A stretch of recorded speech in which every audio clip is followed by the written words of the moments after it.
What's going on, everybody? I just want to come on here real quick and share something with you guys that I received this particular download that involves around inner child work and understanding the importance of inner child work. And so before I get into this message, I just want to share with people who are interested in working with me. I'm an inner child coach. I specialize in inner child work, and we go deep diving into your inner child wounds, or what some people refer to as the psychological wounds, your behavior patterns in terms of what type of behavior that stem from these wounds. We get into your self-worth, we get into your self-esteem, we address the people pleaser. So it's all sorts of things that we do. So if you're interested in working with me on a more close relation, a one-on-one coaching program, please visit my website, check out my testimonials, and set up a free consultation, and we can get things popping. All right. So let's just get that out the way. So I want to talk to you guys about this whole concept that people say when they say you cannot change the past is the past, leave it where it's at, or something to that degree, right? You can't change the past because the past is the past. I want to place a lot of emphasis on this particular message and how much this is how ignorant this is. You have to go back to the past in order to change the present. And I know a lot of people say the present is the past, the future is the present. I get all that. But in terms of inner child work, you have to go back to the past in order to change the present. If you have self-sabotaging relationships where you feel like every time you're in a relationship you don't feel worthy enough, guess where that came from? That came from your past life. If you always feel like you have rejection from people, places, and things, every time you're trying to do something that you feel deep in your heart that you desire, but you have a fear of being rejected, guess where that came from? Your past relationships, or your past relationship with your mom and your dad. If you struggle with emotional neglect, and when you're with your partner, you're trying to understand why this person doesn't give you the attention that you feel that you deserve. That came from your mom and your dad. That came from the past. This is why the past is so fucking important. Because if you don't go back to the past, you will continue to suffer in the present. Your inner child is suffering. Okay. Everything that you did not receive as a child, your inner child, that part of you when you was a child, those experiences when you was a child, is still experiencing that. So it's your job to reparent, to become the parent that you never had, to become the parent that you never received, to become the parent that you never experienced, and go back to that part of yourself and heal those aspects of yourself in forms of in form of uh um interrogation. I'm sorry. You want to address this parts of yourself that you have abandoned, these parts of yourself that has been neglected, these parts of yourself that has been rejected. These parts needs to come into the light because they feel like they're entrapped. They feel like they're closed off. They feel like they're exiled. They feel like they have no recognition at all. You go back to the past to heal those parts of yourself. So, yes, I get it. I get it. You don't want to live in the past because you live in the past becomes, I hear all these sayings, but it doesn't apply if you're truly trying to do the work in terms of healing yourself, especially if you're trying to do inner child work. That is the whole scope of what we do. If you guys haven't dissected, decoded Lion King, Lion King is the epitome of inner child work. It is the perfect example of perfect visual representation of what inner child work is. I highly, highly recommend after you listen to this video to go watch Lion King. Pay attention to Lion King. When Simba, right? Simba witnessed a trauma. His dad got killed in front of him. All right. So several things happened in that whole experience, right? He received an abandonment wound. He received humiliation because now he can't return back to the village because people may think that he was the one who killed his father. So he feels humiliated. He feels neglected. He has no one to support him until he meets Timon and Pumbaa, right? He suffered from trauma, like I said earlier, like seeing that his dad died in front of him extremely traumatized him. He lost all his willpower, all his effort, everything that he needed to do himself to be a king. He completely put that on a back burner. He let that go. All right. He He also felt rejected because what did Scarface say? I'm not Scarface, Scar. What did Scar say? Excuse me. Scar said, "Run, Simba, run, don't return, Simba." Whatever. He was saying some shit like that, right? And so, how is Simba going to perceive that? He's going to perceive that as they don't want me. They're rejecting me. I can't come back to the kingdom. I can't come back to Pride Rock. He received so many wounds in that one experience. And so he leaves, right? He leaves. Okay. And that's what we're all doing as adults. We leave our household, we leave the nest, we go out and live our lives. Now, this was so interesting about Simba. He meets Timon and Pumbaa. They're deep into this whole, let's say, positive reinforcement, Kuna Matata. It means no worries. They're so deep into that whole narrative that they share that with him to help him heal himself to some degree, right?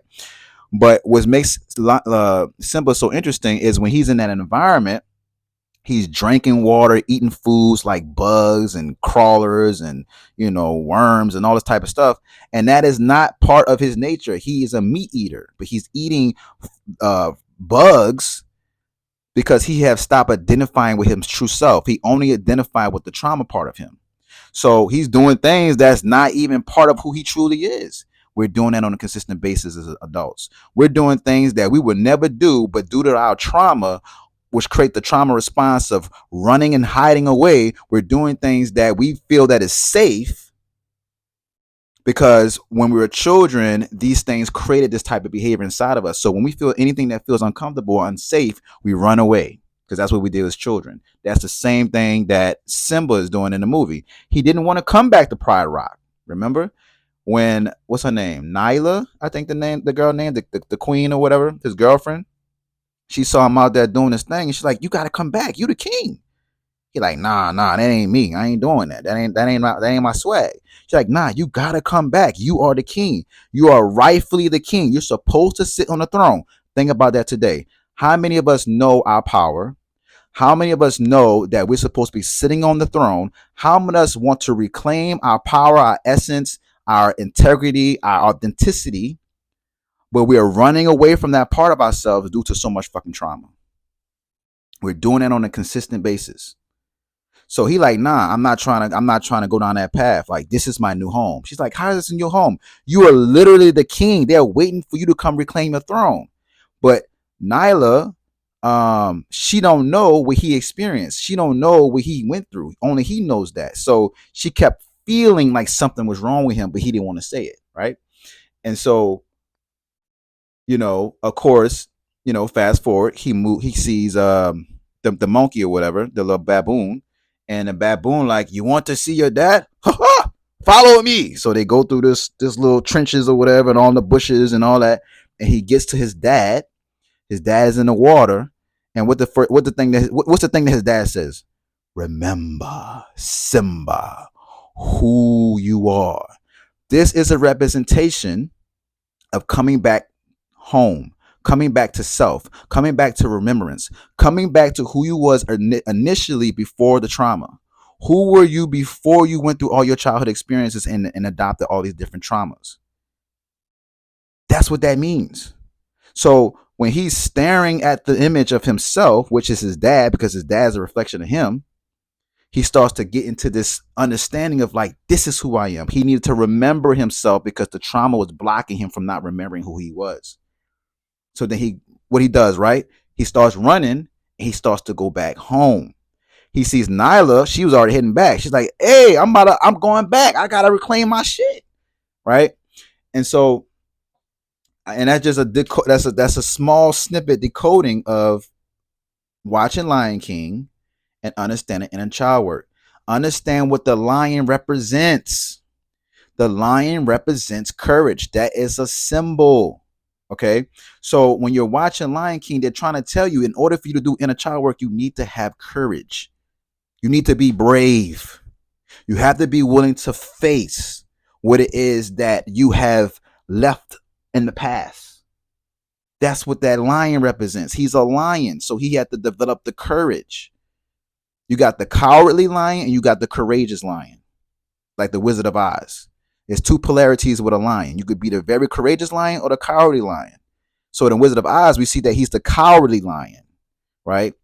And the Lion King, you could say he's also being a coward because he did not want to go back and face his past.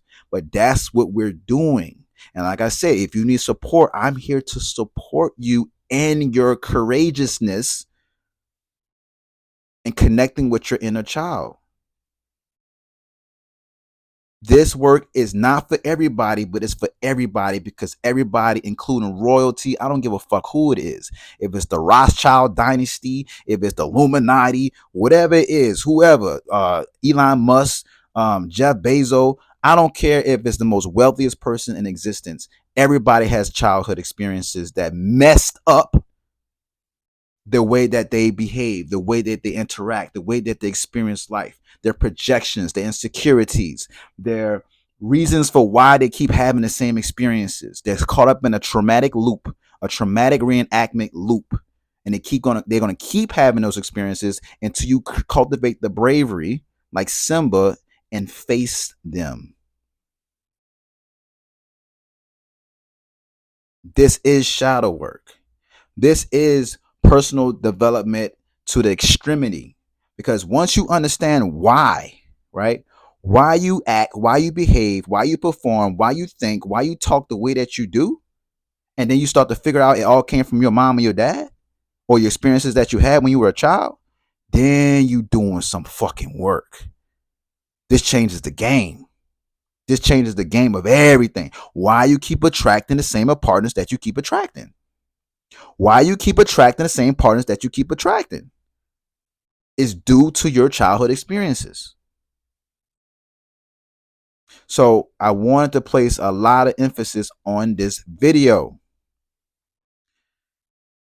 For that guy, that girl who's giving you advice and they say, oh, you can't change the past, you need to move on, you need to leave them the fuck alone because they don't know what they're talking about. Like I said, I get why people say that. But I'm talking to the people who are interested in doing deep internal work. I'm talking to the people who know deep down inside that their inner child is influencing their life today. And they have subtle moments throughout their adult experiences. You know, from 9 o'clock to 12 o'clock, you might be feeling good. From 12 o'clock to 3 o'clock, you might be feeling good. When it starts to get down to that sunset from 3 to 9, 9 to 12, you start feeling sad for no reason. You don't know why. You got everything around you. You got the house, you got the crib, you got the kids, you got the wife, you got the husband, right? You travel 3 times a year. You make over $80,000, $100,000 a year. It don't really matter. You still have this void. That void needs to be addressed. It needs to be fulfilled. It needs to be understood. And it's only that you gather this understanding through inner child work.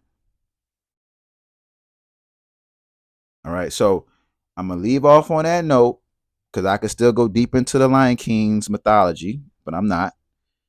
Just want to place emphasis on how these things are interplaying with you, and let's not perpetuate the idea that going back to the past is not helpful and it's a detriment to your existence or your well-being. That shit is falsehood. It used to be that until someone such as myself realized that if you don't go back to the past, you will continue to live out your past through your present experiences.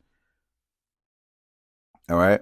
So if this video resonated with you, if you feel like this is something that's a calling for you, you feel like it's just really doing something for you, please drop a comment below. I would love to hear your shares, your comments, your thoughts about it. And on that note, I'm gonna let y'all go. Peace.